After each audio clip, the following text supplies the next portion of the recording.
So, you know, him being my cousin, he took me to the park to play with all the other brothers because, hey, here's my cousin, man. And I went in there, see, back when I was growing up learning how to play ball, it was cool to have shorts that were baggy, right?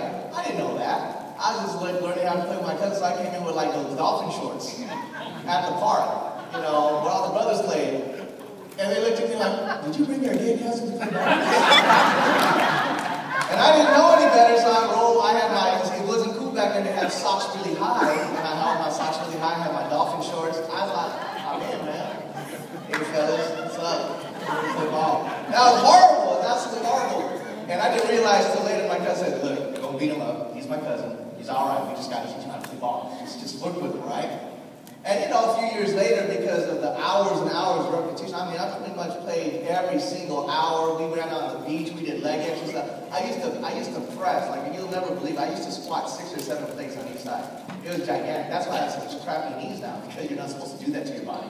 Obviously, that's not good. Right? But I eventually got to the point where I was getting up real high. I could pretty much dunk it on a good day. And I got good, and I loved it. I loved the competition of it. It made me feel good. It made me feel special. That people want to say, hey, yo, we got the little guy. And then, you know, we play the parks hall, the Hispanic lady. We got the chiquito. We want him. Am I Chinese? I guess I'm Chinese in this part. I'm playing big guy. It made me feel good that, you know, people thought I was good, that they would pick me on. Oh, no, we want him. I was like, man, people, see, that's why you play those. It's like, oh, yeah, I feel like special, right? I had to give that up. And I love playing basketball. I had to give up associations with friends and family that weren't interested in getting better. They weren't interested in growing themselves. They weren't interested in being successful. And it hurt me in a way because I love those guys. You know, they were good to me. We were family. It wasn't just about basketball. It was just like, we were family.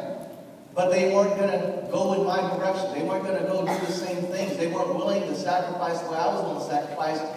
So I had to give them up. I had to take the time that I was investing in non-productive activities and relationships and put them into productive activities and relationships. Like what? Well, I invested in Tom Hopkins seminars. Any type of seminar that would help me grow in business. As a matter of fact, this September will be my 13th boot camp. And most people have a struggle just going to one because it's like $99. Tom has never raised the price. You know, you get emails when you become, you know, a Tom Hopkins, when you subscribe to Tom Hopkins. His regular boot camp is $1,500. And primarily because he believes in what we do, because he's a client, he loves what we're about. He's never raised the price, and still to this day people complain. I shared a room with 8 other guys. I had no money, and we had to fly to Vegas. I drove because I didn't have the money. I was barely a few months into the business, and they said, you got to go to this event, and it's going to help you with your skills and learning how to close business. And I go, well, how much is it? They said $99. I go, oh, man, I don't know how I'm going to get the money to do this. And I had at least one credit card left. I go, man, maybe this will work. I put it on the credit card, and I shared a room with 8 other men. Yeah, it's horrible. I'm a pretty clean, neat guy. Most men are just not clean or neat or smell very nice. I don't know how you women put up with this. If I smell myself and I smell bad, I'm just like, you smell horrible. Get out of here. I remember sharing, we didn't have a lot of money. It's so funny because Ron's here, okay? Ron Morrison and I, we shared a room, and we split a loaf of bread and some peanut butter and jelly. I don't know if Ron remembers this. This is so funny. You know, I was a growing lad. You know, I was still physically active because I was still doing basketball. I didn't give it up all the way in the beginning. I gave it up, but not all the way because I was still part-time. And I was constantly hungry. Have you ever, you know, you guys who have kids that are sons or boys, you know, they're constantly hungry. Like, what is going on? They just eat. They never stop eating. And I remember, like, I don't know where Ron is, but it's so funny. Hey, Ron, remember when you got so upset with me because I ate more than my fair share of the sandwiches? He got all mad. I thought it was a joke. He goes, listen, Allan, we need to talk.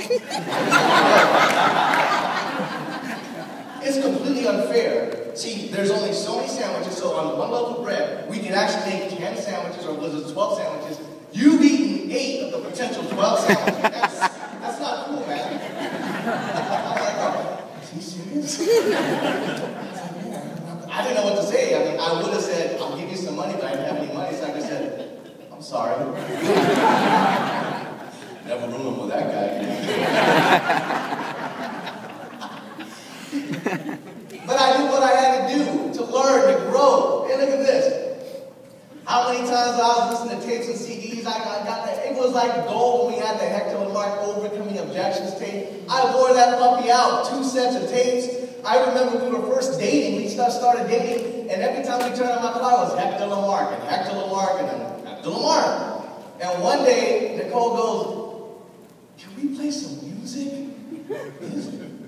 Like a song. She goes, yeah, don't you listen to music? I was like, this is Hector Lamarck. Do you know who this is? She goes, I just want to listen to some Green Day. I mean, can't we just put on the radio?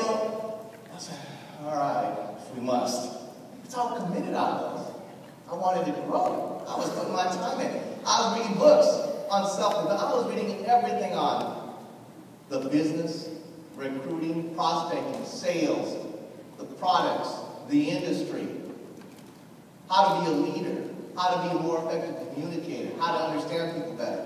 I was reading everything that you could imagine. I remember Tim Chibla came to our house when I was field training him, and he looked in my room. At that time we had a twin bed. I finally broke down and got a twin bed. I said, all right, what the hell? We'll see one bed. And Tim asked me, he goes, have you read all those books? I'm like, no, I just put them up like wallpapers. Mine's the book. Yeah, Tim, I read all those books. It's like, how else am I going to get better? I didn't know anything. See, because if I was worth more, I would have already been earning more. I was getting paid what I was worth. So I understood that in order to be worth more, I got to learn more. I've got to become more. There was no other way to do it. Now, we were both committed to developing in a massive way. You heard Nicole, she didn't like to read when she first got into business. I liked to read. I was an absolute nerd growing up, so I liked it. I thought it was great. Okay? It was because of all the time, all the thousands of hours, and it was literally thousands of hours. People always wonder, people have asked me this weekend, well, how long does it take to develop somebody? I was like, it just depends. It just depends on them, what experiences they came with before they got into America. Because it takes thousands of hours, approximately, according to studies, about 10,000 hours for somebody to master something. Now, if they mastered those skills in another industry and then they came to Primerica, that's how you see people go off to a really fast start. But the reality is most of us come in and we've got a lot of work to do, right? So we've got a lot of work and we've got a limited number of hours. So we've got to